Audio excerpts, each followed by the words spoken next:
shaped by centuries of British history. From state occasions to grand weddings, every aspect of their lives is governed by traditions. For the nation, they provide spectacular moments. Everything the royals do has symbolism, has significance. We take a look through the Royal Rulebook from the very beginning.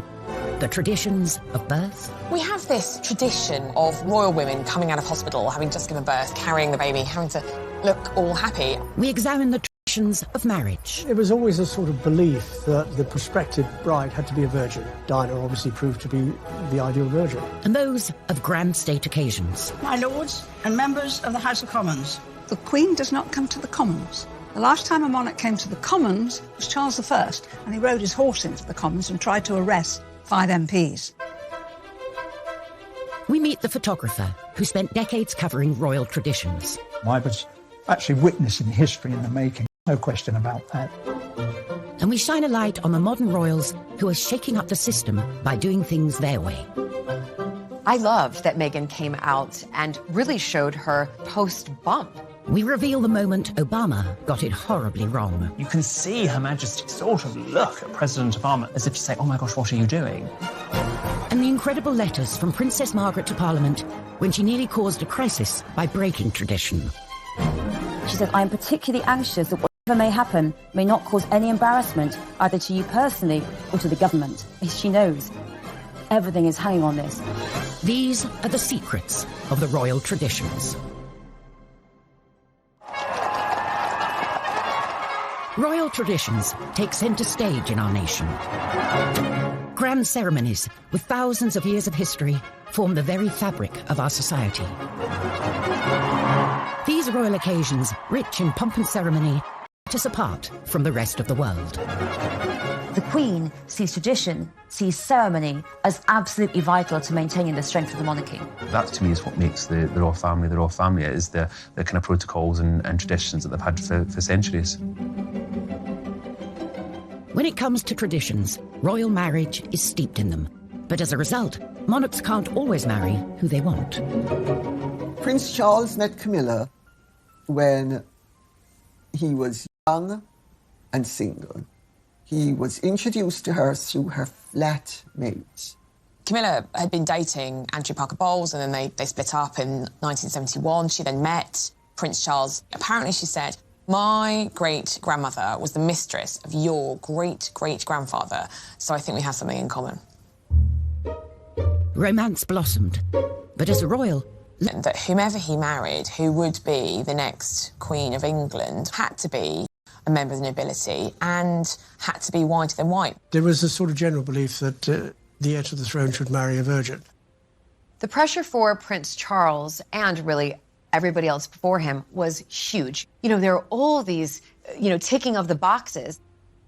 Charles's cousin and godmother, Patricia Mountbatten, said Charles never actually asked the Queen for full permission to marry Camilla, but if he had, I don't think it would have been allowed. Charles, no longer the young bachelor, under growing pressure to find the perfect bride. Enter the blue-blooded teenager, Lady Diana Spencer. She was young, she was from a good background, and it was insinuated that she hadn't had a lot of relationships before. There was pressure on him to get engaged and to get married, because at 33, he really had to produce an heir. He'd only met Diana 12 times before they got engaged, so was it really about love, or was he looking to fulfil his role as prince? Prince Philip did write a couple of notes saying, you've got to make up your mind, yes or no. You can't keep this girl hanging around. At 3 o'clock, Prince Charles and Lady Diana appeared for the first time in public. With the words of his father ringing in his ears, Charles bowed to tradition and quickly moved to close the deal. And I'm amazed that she's been brave enough to take me on. And I suppose in love. Of course. Whatever in love means. Particularly now, through the eyes of the 21st century, we watch that interview and just cringe, because he either didn't love her or he didn't know how to tell her he loved her. In July 1981, the traditional fairy tale wedding played out in front of a global television audience of 750 million. But both, in fact, had reservations. A couple of days previously, Diana had had supper with her sisters, And she said, I don't think I can do it. I don't think I can go through with it. And one of them said, bad luck, Dutch, the nickname for Diana, bad luck, Dutch. Your face is on the tea towel now. You've got to do it. And she already at that point thought that Charles had a mistress in Camilla Parker Bowles, and of course, she was right. Tradition, which brought the two of them together, was not enough to save the marriage, which ended in separation in 1992 and finally came to a close in 1996 with divorce. The traditional way of doing things just didn't work. If Charles had been allowed to sort of pursue who he wanted and marry who he wanted, it would have saved Diana a lot of heartbreak, and it would have saved the whole family a lot of heartbreak. Coming up, the very special christening gown, passed down through every royal generation for over a century. The Honiton lace christening gown is the most wonderful symbol of royal tradition. And discover how Princess... Yes, she can marry him, that's fine, but she must lose her title and she will lose her position.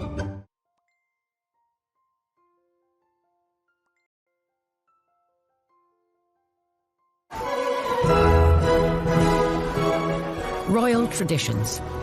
They don't just make for grand occasions full of pomp and ceremony. For the Queen, they're an important reminder of the link between God and the monarchy. The Queen is head of the Church of England. She's Supreme Governor of the Church of England. She believes in her role, and believes in her role as being one for life. And for any royal, these traditions start from the minute you're born. The proud and now rested father was the first to arrive this morning. One wing of a hospital in West London has become synonymous with royal traditions when it comes to births. Prince George was born at the Lindo Wing, where his father was born and his uncle was born, and so many other royal babies have been born. Kent Gavin covered every Lindo Wing photo call for over 35 years, starting with Prince William. Well, we went down there, anything up to, I think it was about 2 weeks prior, because we weren't exactly sure of the date. Police had to put barriers up, and the roads were sealed off, and we used to chain our step ladders so that they could not be moved, and you wrote your name bit on felt, Kent Gavin, Daily Mirror, or whatever it was. Less than 2 days after arriving here, Prince, Princess and baby Prince emerged to the cheers of the crowd. It was over in minutes, you know, everybody shouting and screaming, but of course it was front page pictures. Kate and William carried on the tradition of the photo call on the steps of the Lindo Wing, whilst paying tribute to the past. We saw some lovely symbols that harked back to Charles and Diana. When Prince Louis was born, she wore that red dress, and quite similar to what Diana chose, coming out with Prince Harry. So there are nods to what has gone before, tradition-wise. The Duchess looked somewhat tired, but very happy in a beautiful red dress and high heels. I mean, we have this tradition now of women, royal women, coming out of hospital, having just given birth, carrying the baby, having to look all happy. Because, of course, previous to this, women had home births. The Queen had all of her 4 children at home, so you wouldn't actually have seen a royal woman, a royal mother, for some time in public. Newcomer to the family, Meghan, decided this was a custom she would sidestep. Meghan didn't want it at all. I mean, she's changed the rule book totally. I don't know whether she went and did it because just changing tradition. She didn't want to have that frenzy. Like Meghan, Julie Montagu married into the British aristocracy, and she doesn't see the appeal either. Listen, I've had 4 children. I can't imagine having to give birth and then have hair and makeup done, put on a dress and a parentage. The Sussexes chose a much calmer photo call, with just one photographer in the comfort of Windsor Castle, with a more natural feel. I loved that Meghan came out and really showed her, you know, her post-bump. Your stomach does not go right back in 2 days later. It takes a lot of time. So I think for women all around, it was a breath of fresh air to see her come out and look like that. Perhaps this modern tradition of showing the baby within days of being born can be traced back to a curious incident in the 17th century, during the warming pan scandal. In 1688, there were wild rumours that James II and his wife, Mary of Modena, had not actually had a child. James II was hated because most of the country was Protestant and he was Catholic. His second wife, Mary of Modena, fell pregnant. After not being able to have a child for a long time, suspicion soared. They basically said that Mary of Modena had a fake bump, and she gave birth, apparently, to a son. But immediately everyone said No, she did not. She gave birth to a stillborn child, or a girl, and instead it was whipped away and a new baby was brought in the warming pan. And this was a huge scandal. No one believed that the baby was real, and as a consequence, James was pushed off his throne, and therein came the tradition that every royal birth after that had to be witnessed by a senior member of the government to assent that the baby was truly royal. Thankfully, no such scandal with the more recent royal births. And when it comes to traditions, first on the royal baby to-do list is the christening, where everything down to the gown has a story. So the Honiton lace christening gown is the most wonderful symbol of royal tradition when it comes to royal babies. It was the christening gown that Queen Victoria and Prince Albert had made for their first child, Princess Victoria, for her baptism in 1841. Made of fine lace from Honiton in Devon, it was used as the christening gown for every king, queen and minor royal for 163 years, including our current queen, for her christening in 1926, and Prince Charles in 1948.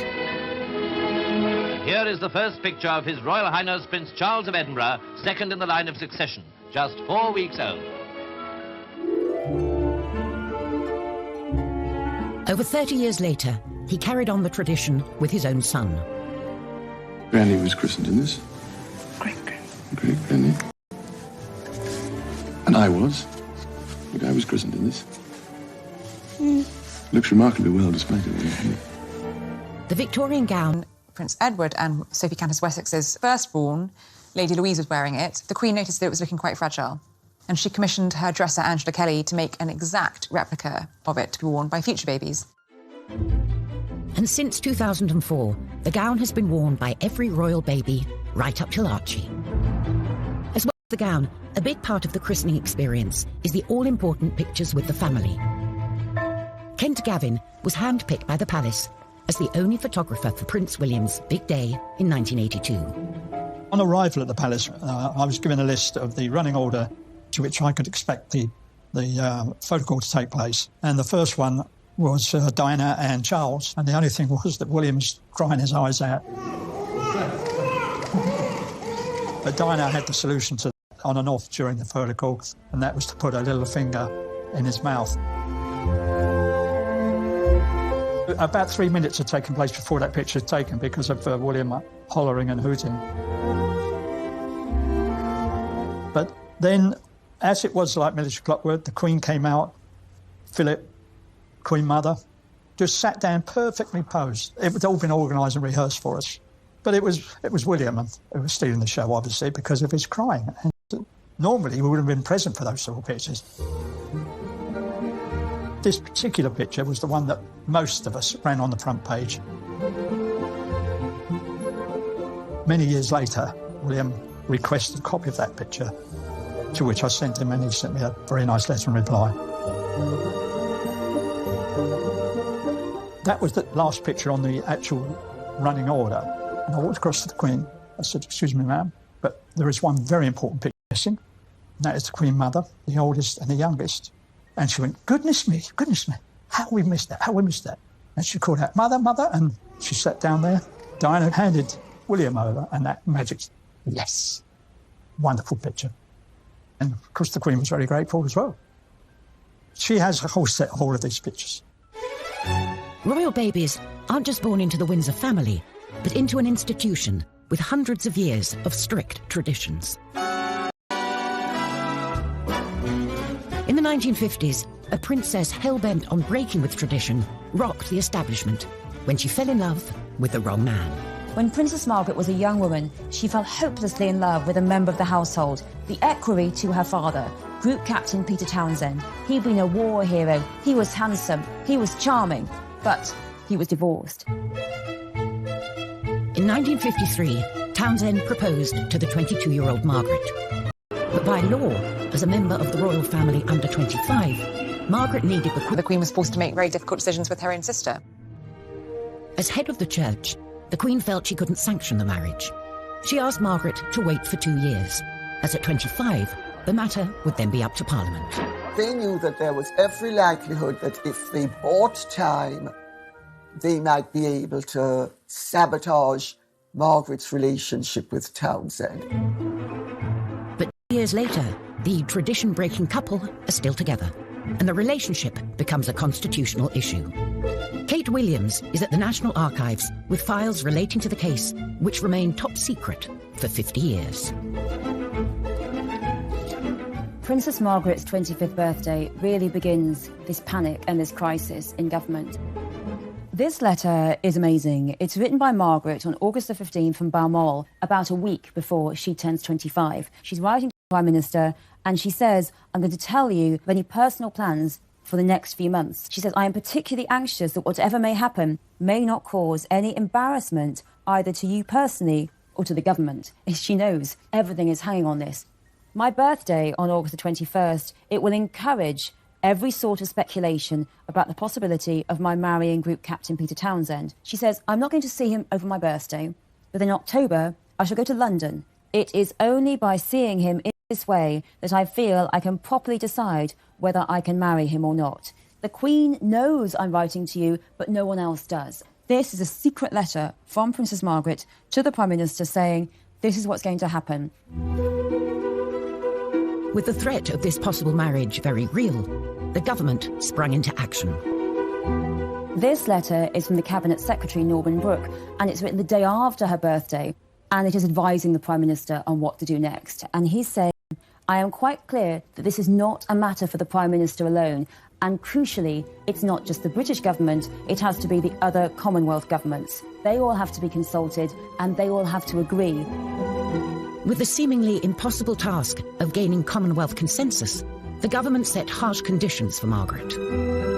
They say to her that yes, she can marry him, that's fine, but she must lose her title and she will lose her position on the civil list. So with absolutely no money or no status whatsoever, she really will be completely excluded. For Margaret, just 25, the cost of what she would lose by breaking with tradition was just too much. I would like it to be known that I have decided not to marry Group Captain Peter Townsend.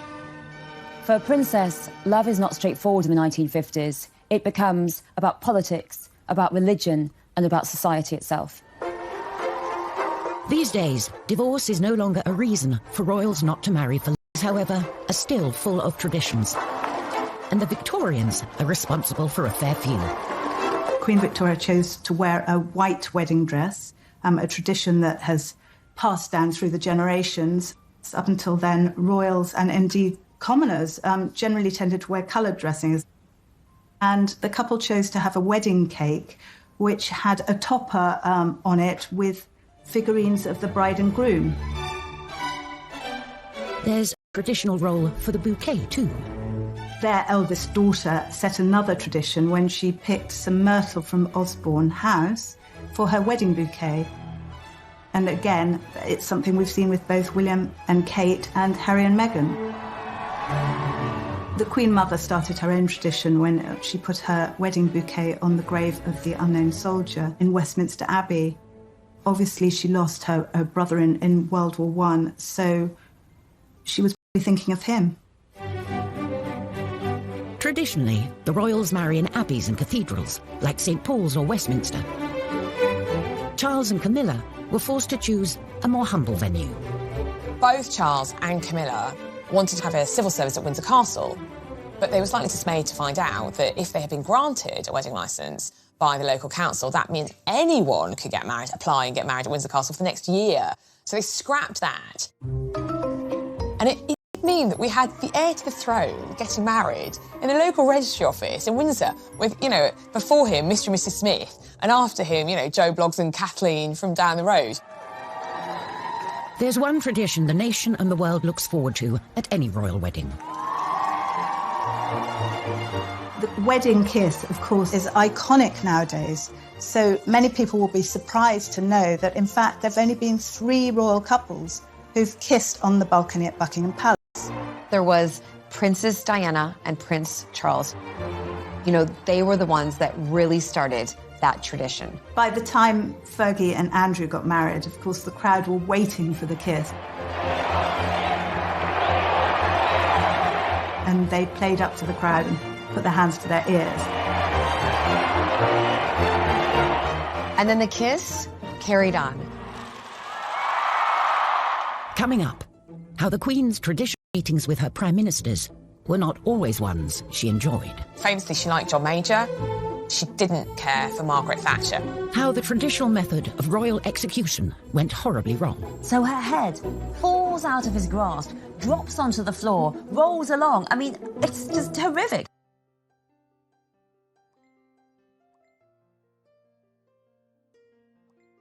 British history. For 67 years, she's been front and centre at every ceremonial event, from trooping the colour to state opening of Parliament. If the Queen were a stick of rock and you cut it through, you would read duty written on her insides. As head of state, it's the Queen who has to give final sign-off before any act of Parliament can become law.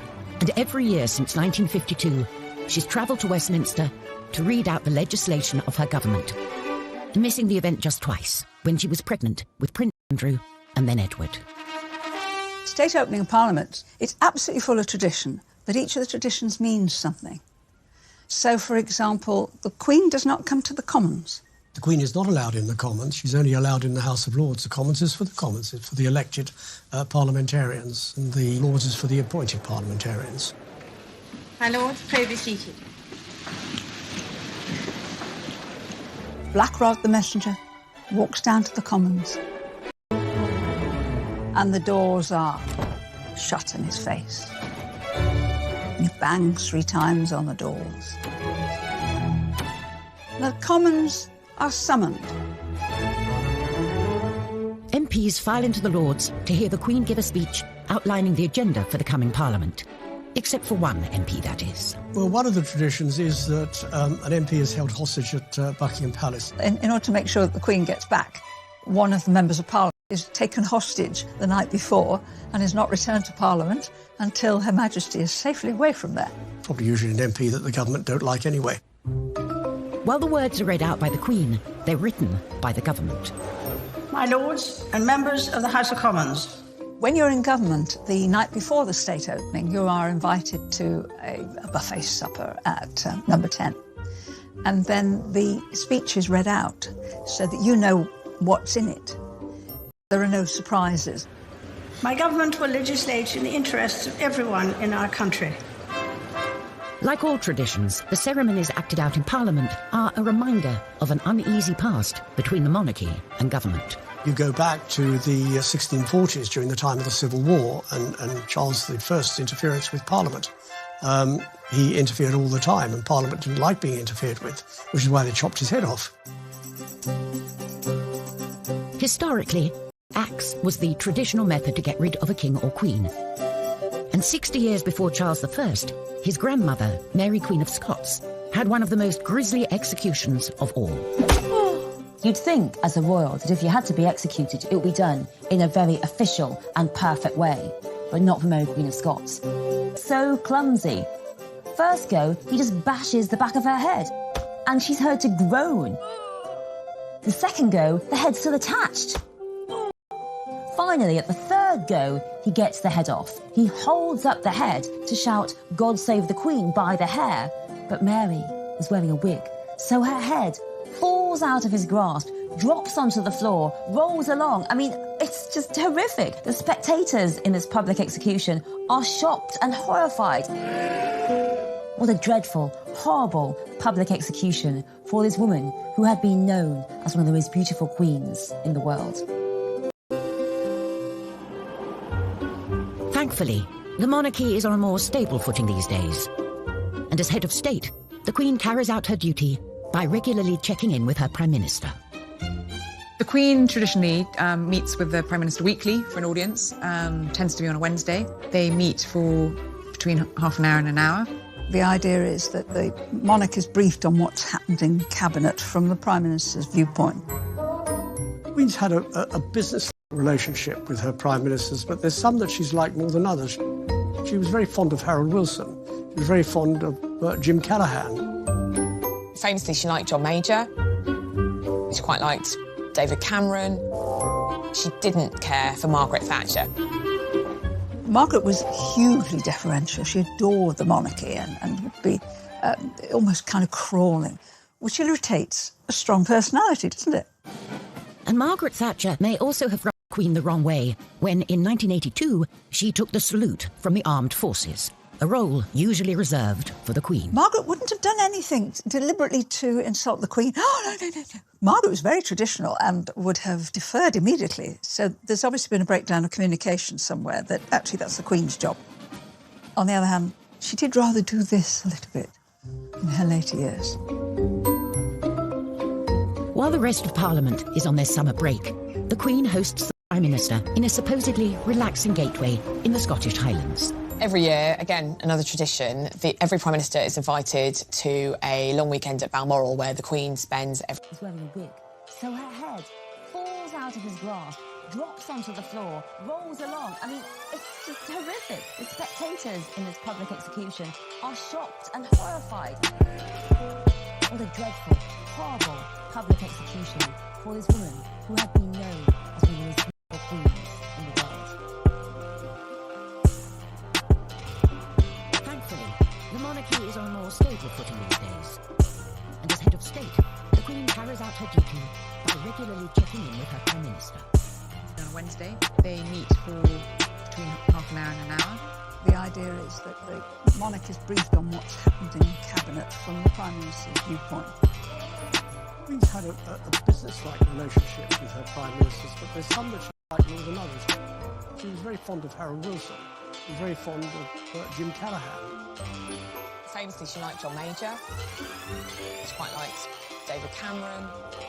She didn't care for Margaret Thatcher. Margaret was hugely deferential. She adored the monarchy and would be almost kind of crawling, which irritates a strong personality, doesn't it? And Margaret Thatcher may also have rubbed the Queen the wrong way when, in 1982, she took the salute from the armed forces, a role usually reserved for the Queen. Margaret wouldn't have done anything deliberately to insult the Queen. Margaret was very traditional and would have deferred immediately. So there's obviously been a breakdown of communication somewhere that actually that's the Queen's job. On the other hand, she did rather do this in her later years. While the rest of Parliament is on their summer break, the Queen hosts the Prime Minister in a supposedly relaxing gateway in the Scottish Highlands. Every year, again, another tradition, every Prime Minister is invited to a long weekend at Balmoral where the Queen spends... The sitting Prime Minister of the day will very often go up for a long weekend with their husband or wife and spend time with the Queen out there. Tony Blair and Cherie hated it. Cherie talks of being really embarrassed about the servants at Balmoral unpacking all of your bags and you're putting all your clothes away. And I think she famously said that she didn't want to pack contraception because she was so worried about them seeing it in her bags. And I think that's where their youngest son, Leo, was conceived. You know, there's a wonderful story about Tony Blair, the first time he was really talking to Prince Charles as he was Prime Minister. And I was saying, oh, what do you want us to call you? And Charles just looked down his nose at him and said, you call me Sir. From garden parties to public engagements, between them, the royals meet thousands of subjects every year. Protocol helps ease the encounters and avoid awkward moments for either side. Etiquette and protocol is important for the royal family because it tells people what to do.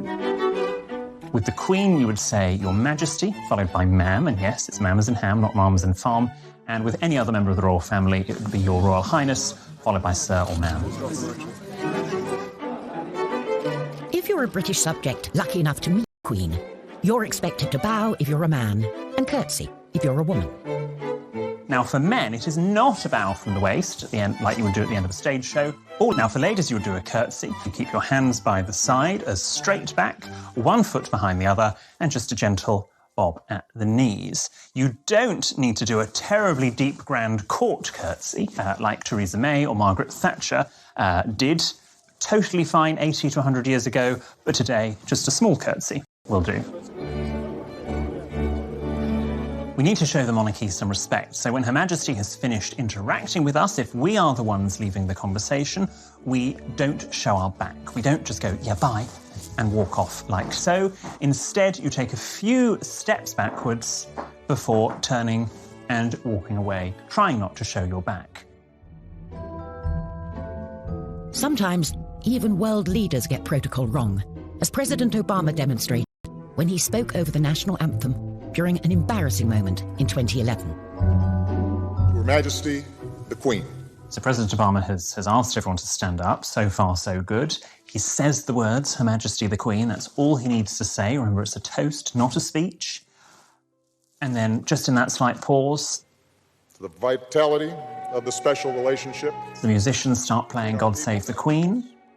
You can see Her Majesty sort of look at President Obama. To this blessed plot, this earth, this realm. And then Her Majesty herself breaks protocol. She actually interrupts the national anthem. The Queen. And says, oh, that was very kind, thank you. So she deliberately breaks with the etiquette in order to be more well-mannered. For the monarchy, a break with protocol is rare, but occasionally it attracts people who are rule breakers keen on shaking up the system. Princess Diana was kind of the ultimate royal rule breaker, really, because she dragged the royal family kicking and screaming into the 20th century. She definitely helped transform the monarchy, and I think the royal family we've got today, especially through our boys, is very much through her influence. The Broderick ward of the Middlesex Hospital is the only specially designed AIDS ward in Britain. It was how she engaged in her charity work, which was perhaps the biggest departure. She was really the first royal we saw in public hugging children, putting children on her lap. When we did the HIV/AIDS campaign, we were tackling serious misunderstanding and prejudice. We had a disease that was rampant and that was killing people in a horrible way and for which there was no cure. She came, she sat on the beds of somebody who was dying of AIDS, she held their hand, and it made a difference. It really did. But this break with tradition came at a cost. By opening up more to the press and the public, she grew more vulnerable to the darker side of... A couple of weeks ago, and I got into a taxi, and two paparazzi pulled up at the lights. One got off the back of the bike, undid the cab door, and she fell into the well of the cab. And he said, this person, raise your head, I've got a mortgage to pay. She was in tears when she related that story to me. I just felt for her. Behind the scenes, the monarchy wasn't happy with the change Diana was bringing. She was viewed by many within the institution as someone who was shaking things up too much. We wanted something a bit more safe, a bit more homespun. And she said, no, these are the things that need attention. These are the things that need to be talked about. It wasn't just how the royal family operated that Diana changed. She also changed the traditional way in which royals dress. Designer Jacques Azuguri played a vital role in moving Diana away from traditional royal dress and transforming her into one of the biggest fashion icons on the planet. I was always excited to see her step out into my dresses. There was just something about her wearing my dresses, you know, the Princess of Wales. And also the process leading up to her wearing that dress was always so friendly, so comfortable and exciting. This is one of the first times that she kind of went a little bit modern. It was, I'd say, probably about 4 inches above the knee, which for a princess was very, very short. Red was one of her strong favorites. As you notice, it had a little opening down the front. She wanted to actually wear it to there, showing a little bit of midriff. Of course, we didn't allow her to. Another famous dress Diana wore during an important night in 1995, where she smashed a vengeful fist through every conceivable royal protocol. It was the night of the bombshell Panorama interview, in which she made a series of startling claims, including, there were 3 of us in this marriage. She called me actually 2-3 nights before the interview was going to go live, and she says, I need a dress. I've done an interview. I haven't said anything wrong, and I'd like to wear something really stunning and sexy. And I took 3 black dresses from the shop, because, you know, the royals are not usually able to wear black unless it's for mourning. But of course now she could wear any colour she wanted. We unzipped them out of the bag, and straight away she said, that one. And she wore this, attending. And again, the décolleté on here was very low for the time. Her birthday was coming up in July, and that's where we come to the birthday dress here.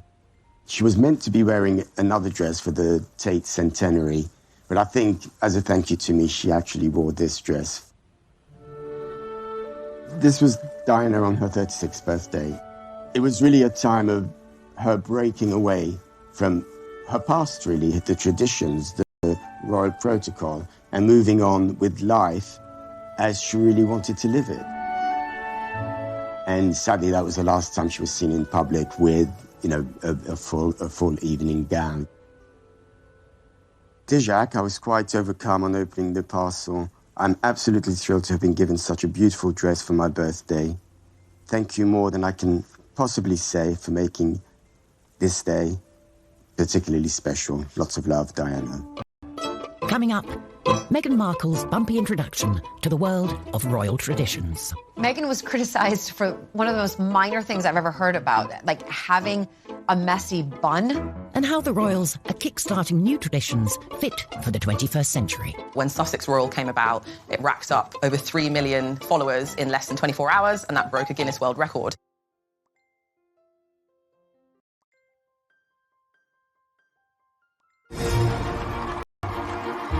The British monarchy. For over half a century, through change and challenge, they've kept alive traditions celebrating our collective past. The Queen has been the absolute constant. She's lived through the swinging 60s, the miners' strike, the social media age, and she's still here. Now it's up to a new generation to bring the monarchy forward. Meghan Markle is one of the most talked about modern royals. Since her introduction to the royal family in 2016, the headlines have been full of stories of her breaking traditions.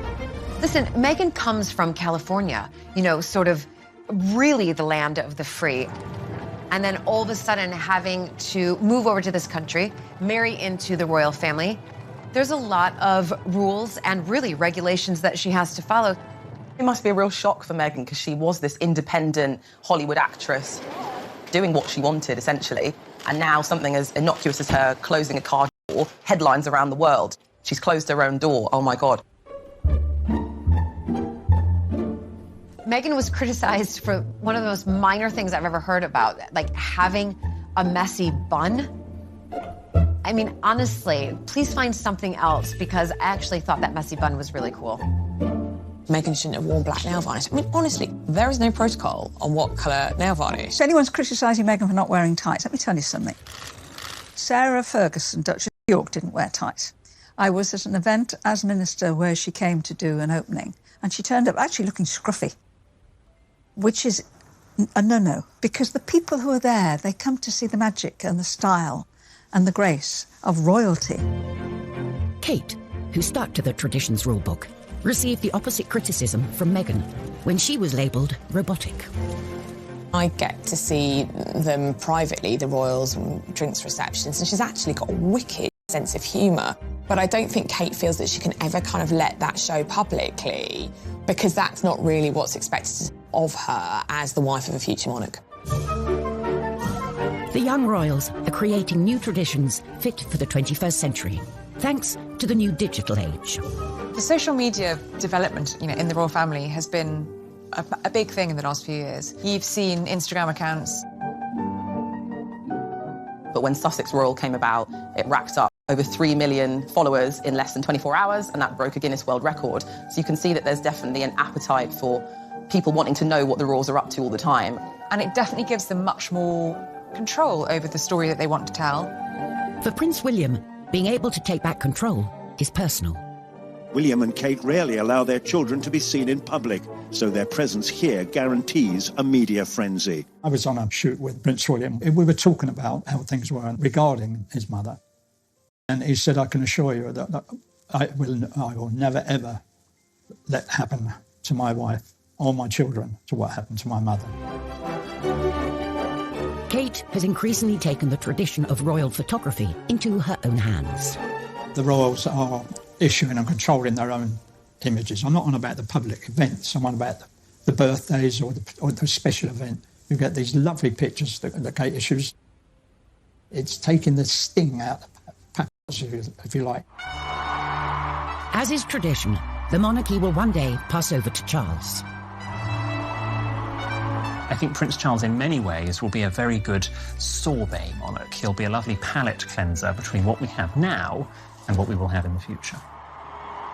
Charles, I think, sees the future of the British monarchy similarly to some of the European monarchies, which have kind of massively slimmed down. We've seen that in balcony appearances. You know, we've seen just the Queen with Prince Charles and Camilla and his sons and their spouses. And unlike the Queen, whose opinions remain secret, Charles has already expressed his views in public on topics ranging from the environment to architecture. Charles, I know that he is itching to get involved in government politics and itching to get involved in lobbying at that level. I can only urge you to think of your grandchildren as I think of mine, and of those billions of people without a voice. What he will find very hard to do will be to curb his statement of his opinions, or pushing the government to do things. We don't want the royals to take sides. We really don't want the royals to express opinions on things. Whoever is on the throne, and whatever they wish to express, one thing is for certain. These royal traditions, which have been at the very heart of our nation and monarchy, will remain. This is what makes the United Kingdom, this is why we get the number of tourists we do get, because we do have tradition. And our traditions go back historically hundreds of years, and it's important that we maintain them. Royal traditions are like the fulcrum around which the family circulates. Individuals come and go, but the royal traditions are always there. All those great British traditions will remain. That is what makes the royal family the British royal family.